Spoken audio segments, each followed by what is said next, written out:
welcome to the Healthcare Careers in Focus session. So this session is part 2 to celebrate Healthcare Science Week, and we're joined by Hannah, who's a clinical scientist in paediatric audiology. So over to you, Hannah. So hi there, as Rachel said, my name's Hannah. I'm a clinical scientist and I work in paediatric audiology at the West Suffolk Hospital NHS Trust. So how my career journey started is I started my biomedical sciences BSc degree. That was back in 2006, and that was a 3-year undergraduate degree, which I then followed with a 1-year master's degree in audiology. At this stage, I already had a placement at Cambridge University Hospitals, or Addenbrooke's Hospital, where I completed the higher training scheme in audiology, which is a 3-year contract, and in that time you completed the modules of the higher training scheme, and any leftover time formed some supervised pre-registrant experience. So during that time I did complete my 3 clinical modules, but I hadn't quite completed my 2 non-clinical modules. And then at that stage in 2013, when I completed my 3 years, I then actually moved from Addenbrooke's Hospital. I took a 6-year fixed term post at Ipswich Hospital as the community paediatric audiology lead, again getting some more pre-registrant experience. And then I returned to Addenbrooke's Hospital on a permanent contract as a specialist audiologist, where I gained the rest of my pre-registrant experience, 4 years, during which time I completed my 2 outstanding non-clinical modules, making up the 5 modules of the higher training scheme that I needed to complete, which meant I could then complete my Association of Clinical Scientists portfolio for my certificate of attainment. And in 2018, I completed the interview part of that process, and I was awarded the ACS certificate of attainment, which then meant I could register with the HCPC as a clinical scientist. A day in the life of a paediatric audiologist. So I do many hearing tests for children of all different ages, from baby to 18 years of age. And that might be assessing children for their suitability for hearing aids. And if they are suitable, I would go on to fit those children with hearing aids. I spend time repairing hearing aids. I have appointments where we are monitoring children's hearing and reviewing their progress with their hearing aids. And I also do similar work, similar audiology work, but for complex adults or adults with additional needs as well. And as a clinical scientist, I am also expected to contribute to service development within the audiology department. I lead on clinical audit and clinical quality improvement within the audiology department. Rewards of being a paediatric audiologist: it is very rewarding to support children and their families throughout their audiology journey. It is not unusual for us to work with the same family from birth right through until children are teenagers, and then until they go off to transfer into the adult audiology service. And to have that relationship with a child and a family throughout that journey can be really rewarding. And we're often working really closely with these children and families and building relationships over the years. One of my favourite aspects of this job is needing to work dynamically on a day-to-day basis. So although different ways of assessing children might be similar for different age groups, no child is the same. So I often have to work differently from one appointment to the next to make sure that we get the best information possible from each appointment and from each child. As always with the NHS, there are challenges, and often it's wider challenges within the NHS that can affect the care you're able to provide on a day-to-day basis, whether that is funding or staffing. There are different challenges, and sometimes we just have to do the best that we can do on a day-to-day basis. If I had to give advice to my younger self, I think I would say that it's really important to find a career that you enjoy and that you're passionate about. And there are so many opportunities within healthcare science that I think can use lots of different skills.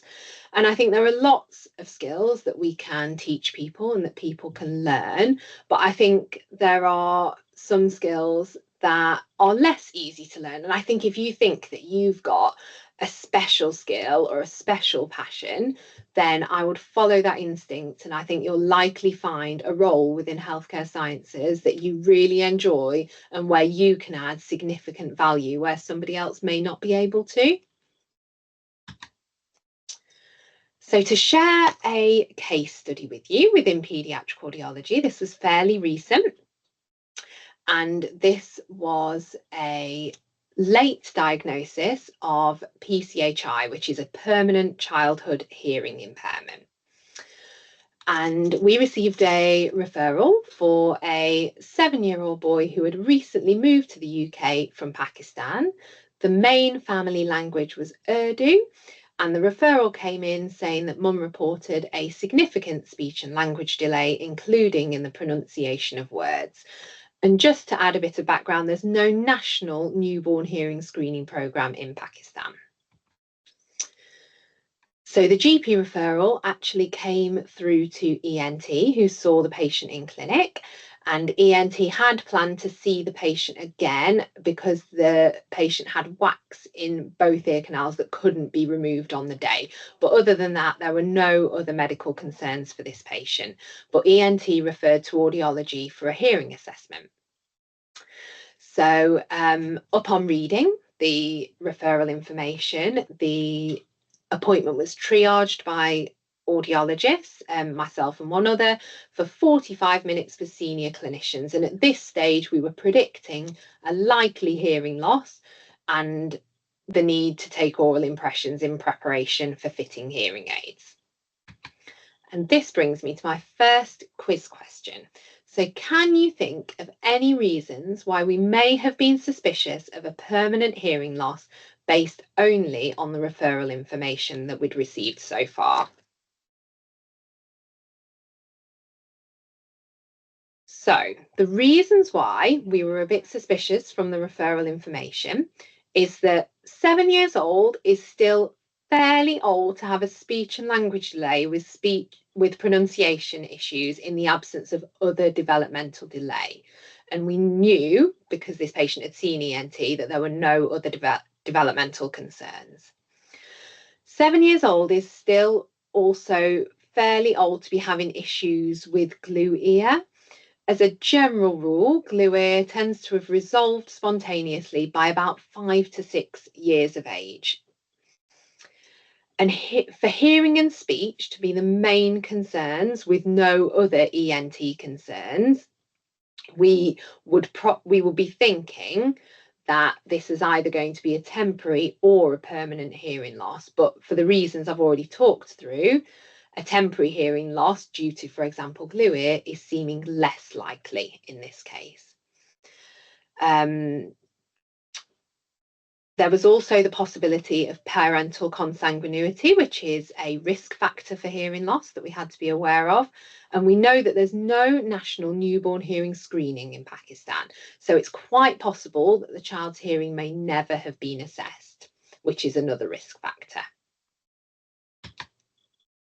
So for the assessment, we were able to walk by the patient in the audiology waiting area, and we did notice before we'd even called them into the room that he was standing quite close up to his mum's face to listen, and that he tended to use a lot of gesture. So that was also alerting us to the fact that he may be having some genuine difficulties hearing. The hearing test showed a mild sensory neural, which is a permanent type of hearing loss on the right, with a mild to moderate sensory neural hearing loss on the left. So oral impressions were taken and hearing aids selected for this patient. It was a fairly tricky history taken with a language barrier, but that did actually reveal that the patient had previously actually been diagnosed with a hearing loss in Pakistan and fitted with hearing aids, but they'd become lost at quite a young age and the family hadn't been able to replace them. There is lots of multidisciplinary working in audiology. So ENT were made aware of the test results, and Audiology requested that the wax was removed prior to the hearing aid fitting. And that's important because of some of the measurements we take during the hearing aid fitting. So it was even more important that that wax was removed. And then as well, mum gave consent for onward referral to a community paediatrician for etiological investigations. So that's tests that may help to find the cause of the hearing loss. So that might include, for example, a blood test, a urine sample, genetic testing, and either MRI or CT scanning. And we also gained consent to referral for the hearing support service, who are an education-based service where teachers support children with hearing loss and or hearing aids in the education setting. For the next quiz question, can you think of any reasons why it might be helpful to try and find the cause of a hearing loss? So it might be important to find the cause of a hearing loss because for some families, it's important for them to try and understand why this might have happened. That answer can be quite important for some families. It can also help us to predict any possible progression of the hearing loss. So some particular medical conditions are associated with a progressive hearing loss, where the hearing loss changes and becomes worse over time. Sometimes that can be quite rapid.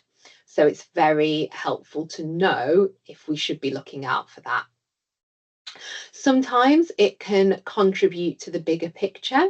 So, for example, the hearing loss might be part of a wider syndrome that might not have yet been diagnosed.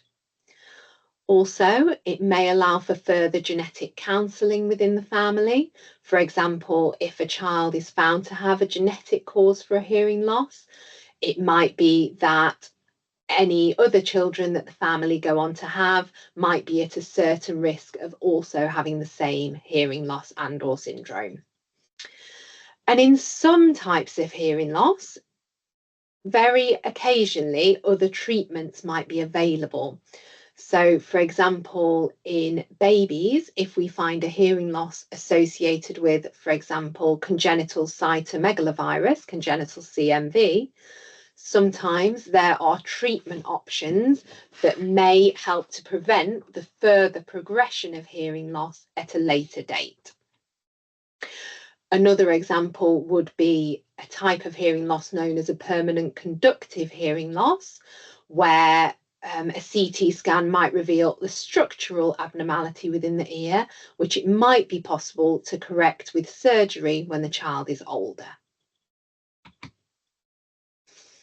So the treatment for this patient, they were fitted with hearing aids 4 weeks later in clinic, and real ear measures were used to verify the hearing aid fitting. So very similar to being fitted with glasses, we have a prescription for hearing loss based on the hearing test. So hearing aids are fitted to a prescription, and we measure the hearing aid output against that prescription within the patient's ear canal by inserting a fine probe tube into the outer part of the ear canal, where we can actually measure the response of the hearing aid live in the patient's ear canal. That's one of the reasons why it was important to have the wax removed from this patient's ears before they came to their hearing aid fitting. And also when the hearing aids were fitted, we could then do aided audiometry. So we could actually do a hearing test with a patient's hearing aids in place while he was wearing them, which enable us to validate the hearing aid fitting. Follow-up was arranged for 6 months' time, and our plan for the next appointment would be to complete unaided audiometry, so to repeat the hearing test. And if there have been any changes in the hearing test, we would re-verify the hearing aids with real ear measures. And then we will probably go on to complete some additional validation measures. So that might be aided speech testing, so measuring the patient's speech discrimination ability whilst they are wearing the hearing aids, and also completing a questionnaire with the parents as a parental assessment of the child's listening ability with the hearing aids in place. And it's likely that we'd go on to review the patient's hearing aids on an annual basis thereafter. As a general rule, school-age children using hearing aids have their review appointments on an annual basis. Bringing me to my third quiz question. Why might we have arranged a review in 6 months' time initially before reviewing on an annual basis? So we arranged a review in 6 months' time initially, firstly because it allows us to check on progression with the hearing aids, which I think was particularly useful for a first fitting, particularly where the family are not familiar with hearing aids, and it was a while since this child had tried their first set of hearing aids in Pakistan. And also we were faced with a bit of a language barrier during the assessment and hearing aid fitting appointment, so it was another good opportunity to just reiterate anything that might not have been clear in the first 2 appointments. Also, as we will have an opportunity to repeat the hearing test, it does allow us to check for any progression of the hearing loss. Because we haven't seen this patient before in their first 7 years of life, we don't actually know at this stage how the hearing loss is behaving, whether it's fairly stable, whether it's rapidly progressing, whether there are some minor changes. So that just allows for us to check in on that at 6 months rather than at 12 months in the first instance. Thank you, Hannah. That's so interesting. And I'd love to sort of bit about your career history. Really, really interesting and what you had to go through to get where you are now. So thank you so much. Thank you for listening. You will notice the QR code on the screen. We would really appreciate your feedback. Until next time, goodbye.